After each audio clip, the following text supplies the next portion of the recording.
咁畫翻呢個表咧，呢個係正同埋正嘅。咁呢度咧係正同埋負嘅。咁呢度係負同埋負嘅。咁呢度咧佢係負同埋正嘅。好，呢度佢10同埋5喺邊度啊？15喺呢度。咁然之後咧，佢話係即係呢個 origin 之後係 clockwise 呢度。咁佢轉咗去呢度第一步。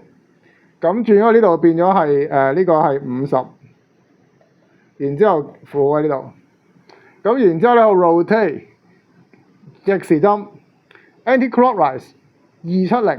咁即係1個、2個、3個去咗呢度，去咗呢度。咁而家我哋會做呢個啦，咁即係15。咁然之後負。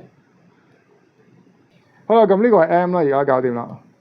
咁然之後咧，將呢個 M 咧，我哋再clockwise， 即係呢個方向啦。咁180度，180。180咧，我哋就去到呢個位，咁即係正，咁即係呢個。